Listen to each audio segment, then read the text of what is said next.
are limits on T3, however.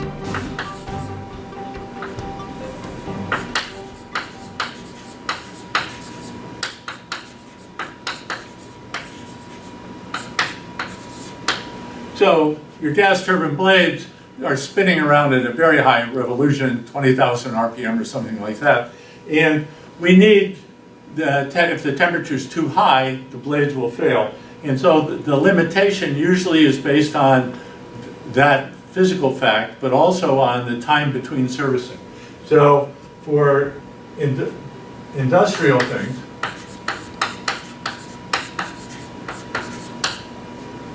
we're looking at T3 over T1 might be 4. And for jet engines, aircraft,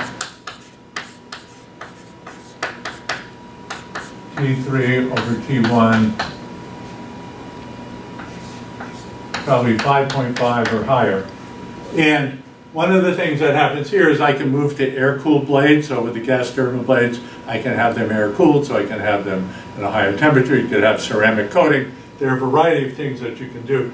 The industrial ones, they tend to want to just run and not be bothered with. Sometimes they're used in remote locations, powering compressors on gas lines or something like that. And so we want high reliability and a long time between servicing. There are requirements in between servicing for jet engines, and here we want as much power as possible in a short amount of space, and so we're looking at a higher T3. So when T3 is fixed,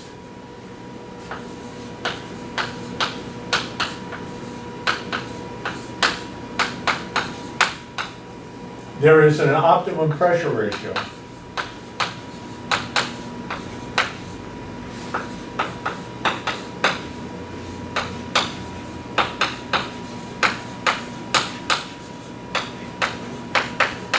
For maximum work.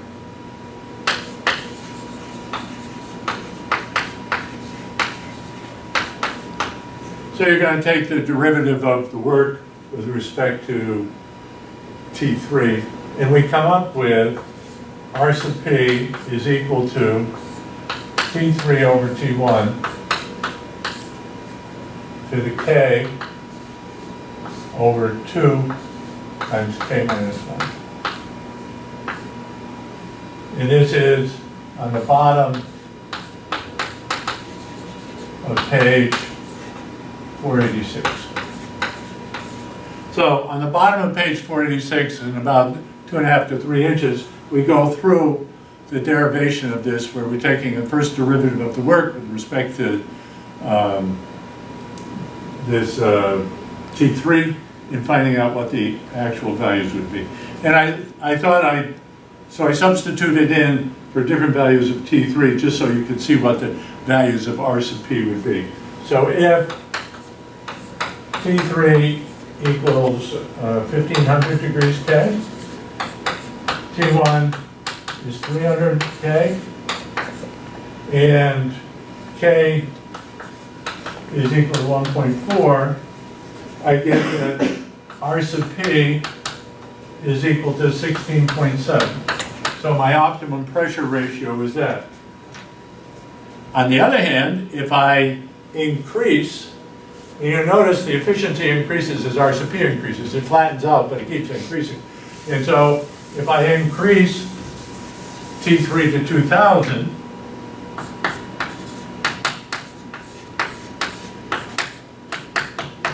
T1 stays the same at 300, then R sub P optimum is equal to 27.7. So there's a significant increase.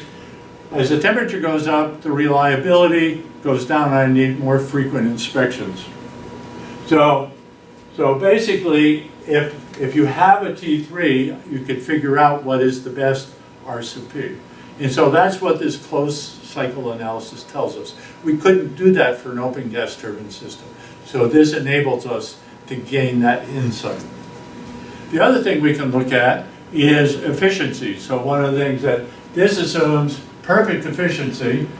Actually, we know that the efficiency of compression, the efficiency for expansion have an increase of entropy, and they're not 100%. So now we're going to introduce the idea of efficiencies.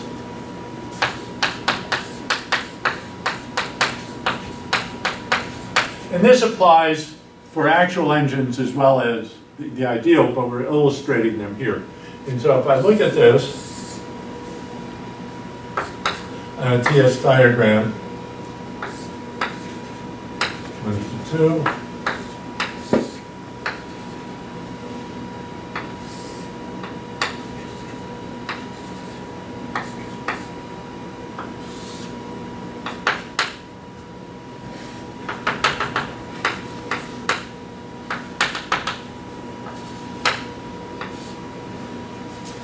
So what happens is it requires more compression work to get to this value of pressure, and I don't get as much work out of the turbine.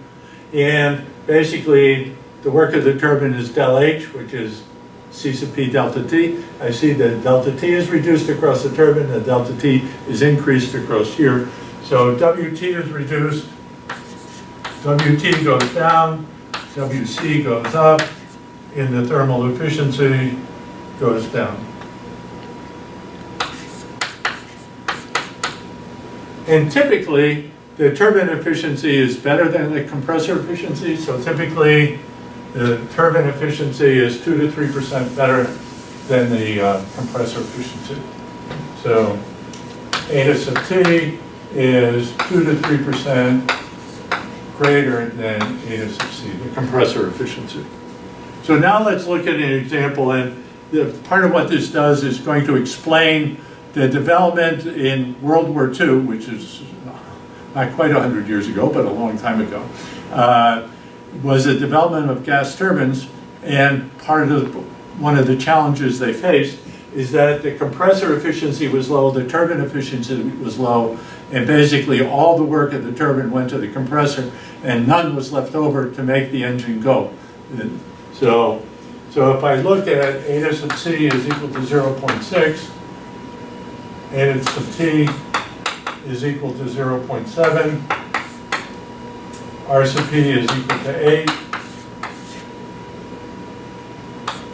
T2 is equal to 300 times 8 to the 0, K minus 1 over K.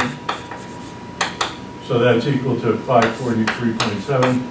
This is going to just give you a quick idea of what's going on. Let's say that T3 is 1200. And then if I do the same analysis, T4 is equal to T3 times 1 over 8 to the K minus 1 over K. And I get this is equal to 662. And then I do the efficiencies, so we see how the efficiency term works. So I wanted you to see how that works.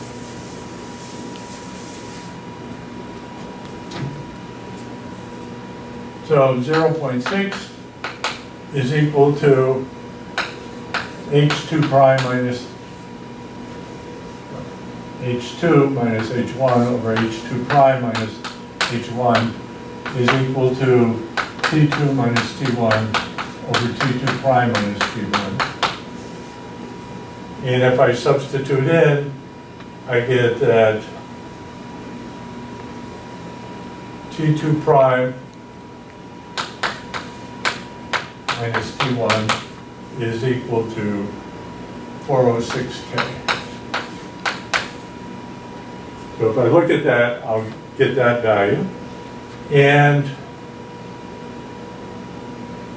if I do 0.7 is equal to H3 minus H4 prime over H3 minus H4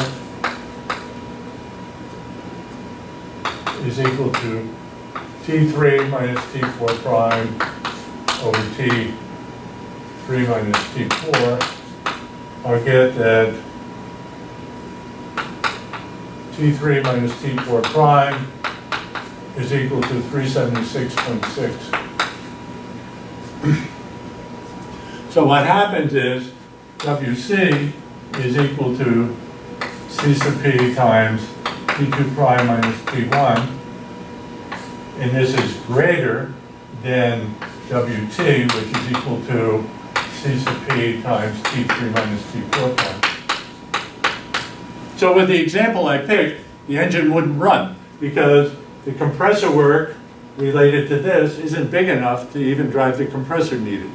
And so what they had to do is to increase the theoretical model for compressible flow through machineries, and that led to turbocharger design, etc.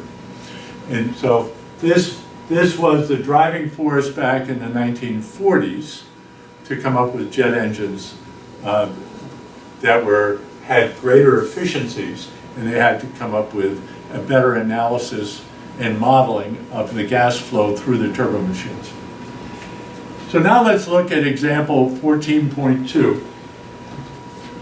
And so I recommend that, again, you read this, and so we can see what it is. So example 14.2. Isn't it nice that you can pause me?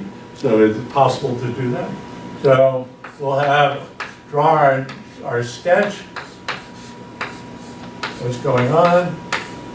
C, T, heat in, heat out.